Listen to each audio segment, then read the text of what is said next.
Hello friends, welcome to ആമീസ് vlog. എല്ലാവരും സുഖമായിട്ടിരിക്കുന്നു എന്ന് വിശ്വസിക്കുന്നു. ഇന്നത്തെ വീഡിയോയിൽ ഞാൻ കാണിക്കുന്നത് കുട്ടികൾക്കും വലിയവർക്കും എല്ലാം ഒരുപോലെ ഇഷ്ടപ്പെടുന്ന ഒരു അടിപൊളി ഈവനിങ് സ്നാക്കാണ്.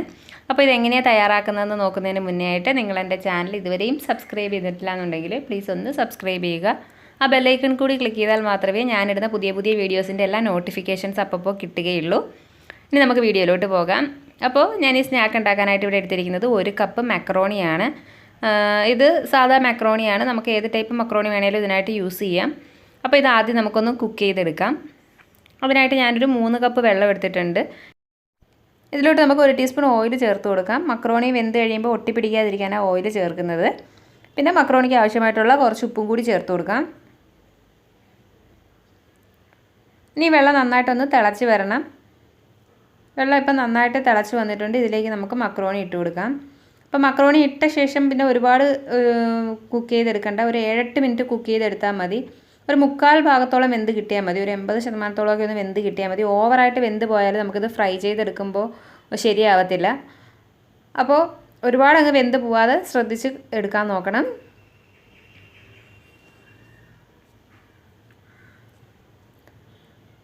മക്രോണി ഏകദേശം വെന്ത് റെഡിയായി ഇരിപ്പുണ്ട്. ഈ ഒരു പരുവത്തിനാണ് കിട്ടേണ്ടത്.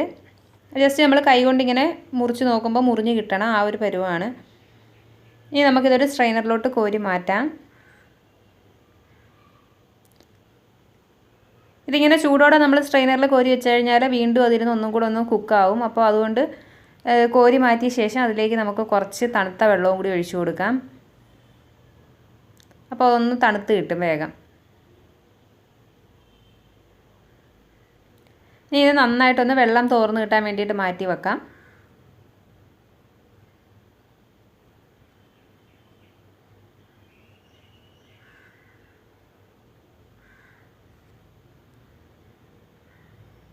അപ്പോൾ നമ്മുടെ മക്രോണി വെള്ളമെല്ലാം തോർന്ന് കിട്ടിയിട്ടുണ്ട്.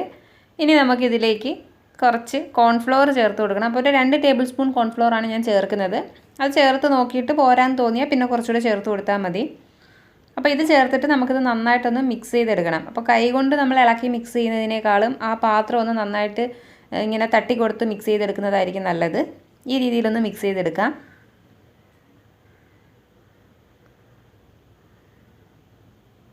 ഇപ്പോൾ നമ്മുടെ മക്രോണിയിൽ എല്ലായിടത്തും കോൺഫ്ലോർ നന്നായിട്ട് പിടിച്ച് റെഡി ആയിട്ടുണ്ട്. ഇനി ഇതിലേക്ക് അധികമായിട്ട് പൊടി വല്ലതും ഉണ്ടെങ്കിൽ അത് പോകാനായിട്ട് നമുക്കൊരു അരിപ്പയിലോട്ടിട്ട് തട്ടി കൊടുക്കാം. ഇല്ലാന്നുണ്ടെങ്കിലും കുഴപ്പമില്ല, ജസ്റ്റ് കൈ കൊണ്ട് പറക്കി മാറ്റി വെച്ചാലും മതി. അപ്പോൾ അതിൽ അധികമായിട്ടുള്ള ആ ഒരു പൊടിയെല്ലാം അങ്ങ് പോയി കിട്ടും. അപ്പോൾ നമ്മുടെ എണ്ണ നന്നായിട്ട് ചൂടായിരിപ്പുണ്ട്. ഇനി ഇതിലേക്ക് നമുക്ക് മക്രോണി ഇട്ട് വറുത്തെടുക്കാം. ഈ മക്രോണി ഇട്ട ഉടനെ നമ്മൾ ഇളക്കി കൊടുക്കരുത്. ഇട്ട് ഒരു 1 മിനിറ്റ് ഒന്ന് വെയിറ്റ് ചെയ്യണം. ഒരു 1 മിനിറ്റ് കഴിഞ്ഞ ശേഷം ജസ്റ്റ് സ്പൂൺ വെച്ചിട്ട് നമുക്കതൊന്ന് ഇളക്കിയിട്ട് ഫ്രൈ ചെയ്തെടുക്കാം.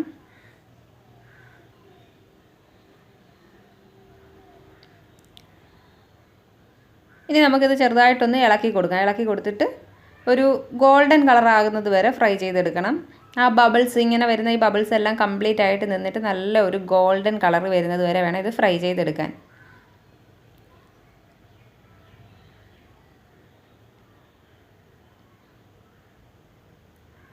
ഇപ്പം മക്രോണി നമ്മൾ സാധാരണ മസാലയൊക്കെ ആക്കി കഴിക്കാറുണ്ട്. അപ്പോൾ ഈ രീതിയിലും കൂടി ഇതൊന്ന് ട്രൈ ചെയ്ത് നോക്കണം. കുട്ടികൾക്കൊക്കെ എന്തായാലും ഇഷ്ടപ്പെടും എന്ന് ഉറപ്പാണ്.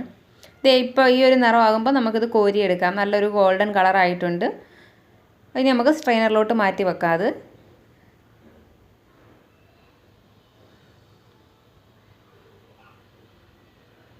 നല്ല ക്രിസ്പി ആയിട്ടുണ്ട്.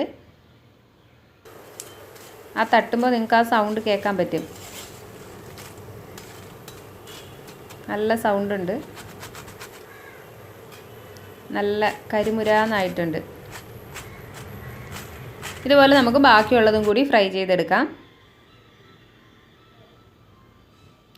ഇതെല്ലാം ഫ്രൈ ചെയ്തെടുത്ത ശേഷം നമ്മൾ ഇതിലേക്ക് മസാല ചേർത്ത് കൊടുക്കുന്നത്. അപ്പോൾ നമ്മൾ ഏത് തരം മസാല വേണമെങ്കിലും നമുക്ക് ചേർക്കാം. ഓരോരുത്തരുടെ ടേസ്റ്റ് അനുസരിച്ചിട്ട് എന്ത് മസാല വേണമെങ്കിലും അതിൽ ചേർക്കാം.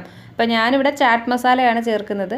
നിങ്ങൾക്കിപ്പം ചാറ്റ് മസാല ഇല്ലയെന്നുണ്ടെങ്കിൽ നമ്മുടെ മാഗി നൂഡിൽസിൻ്റെ മസാലയോ അതല്ല ചിക്കൻ മസാലയോ ഒന്നും ഇല്ലയെന്നുണ്ടെങ്കിൽ വെറും മുളക് പൊടിയും ഉപ്പും ഒക്കെ ഇട്ട് കൊടുത്താലും മതി. ചാറ്റ് മസാല ഇടുമ്പോഴാണ് കുട്ടികൾക്ക് കുറച്ചുകൂടി ഇഷ്ടപ്പെടുന്നത്. ശരിക്കും ഒരു കുറുക്കുറയുടെ ആ ഒരു ഫ്ലേവർ കിട്ടുന്നത് ചാറ്റ് മസാല ചേർക്കുമ്പോഴാണ്. അപ്പോൾ രണ്ടാമത്തെ സെക്ഷനെ ഞാൻ ഫ്രൈ ചെയ്തെടുത്തിട്ടുണ്ട്. ഇനി നമുക്ക് മസാല റെഡിയാക്കി എടുക്കാം.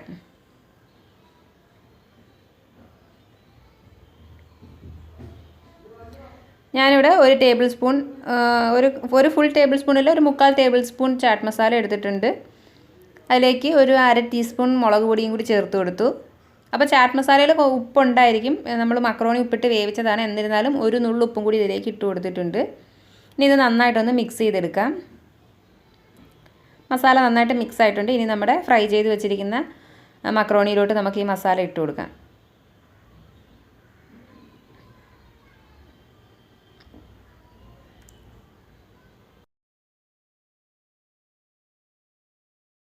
അപ്പോൾ വലിയ പണിയൊന്നും ഇല്ലാതെ വളരെ ഈസി ആയിട്ട് നമുക്ക് പെട്ടെന്ന് തന്നെ തയ്യാറാക്കി എടുക്കാൻ പറ്റും. നിങ്ങളിപ്പോൾ വീഡിയോ കണ്ടതാണ്. ജസ്റ്റ് മക്രോണി ഒന്ന് കുക്ക് ചെയ്യുക, അതിലേക്ക് കോൺഫ്ലോർ ഇട്ട് കൊടുത്ത് ഒന്ന് ഫ്രൈ ചെയ്തെടുക്കുക. ഇത്ര മാത്രമേ ഉള്ളൂ, അതിനുള്ള സമയം മാത്രമേ വേണ്ടുള്ളൂ. അത് ചാറ്റ് മസാലയുടെ ഫ്ലേവർ കുട്ടികൾക്ക് ഒത്തിരി ഇഷ്ടമായതുകൊണ്ട് തന്നെ ഇത് എന്തായാലും ഇഷ്ടപ്പെടുകയും ചെയ്യും. പിന്നെ നമ്മൾ മക്രോണി മേടിക്കുമ്പോൾ ഒരുപാട് കട്ടിയുള്ള ടൈപ്പ് മക്രോണി മേടിക്കരുത്, കുറച്ച് തിന്നായ മക്രോണി മേടിക്കണം. നമ്മൾ പാസ്തയും ഒക്കെ വെച്ചിട്ട് ഇതുപോലെ ചെയ്ത് കഴിഞ്ഞാലും കുറച്ച് ഹാർഡായി പോകും, കുറച്ച് കട്ടി കൂടുതലാണ് അതിനൊക്കെ. ഈ ഒരു മക്രോണി തന്നെയാണ് ഈ രീതിയിൽ ചെയ്തെടുക്കാൻ നല്ലത്. അപ്പോൾ അത് ഈ ഒരു പരുവത്തിനായിരിക്കും കിട്ടുക. ഒരുപാട് ഹാർഡൊന്നും അല്ല, കുട്ടികൾക്കൊക്കെ ഒത്തിരി ഇഷ്ടപ്പെടുകയും ചെയ്യും. അപ്പോൾ എൻ്റെ ഈ വീഡിയോ നിങ്ങൾക്ക് ഇഷ്ടമായെങ്കിൽ ലൈക്ക് ചെയ്യണം, നിങ്ങളുടെ ഫ്രണ്ട്സിന് എല്ലാവർക്കും ഷെയർ ചെയ്ത് കൊടുക്കണം. അതുപോലെ നിങ്ങളുടെ അഭിപ്രായങ്ങളൊക്കെ കമൻറ്റ് ചെയ്ത് അറിയിക്കുകയും വേണം. നെക്സ്റ്റ് വീഡിയോയുമായിട്ട് ഞാൻ വീണ്ടും വരാം. അതുവരെ bye bye and take care.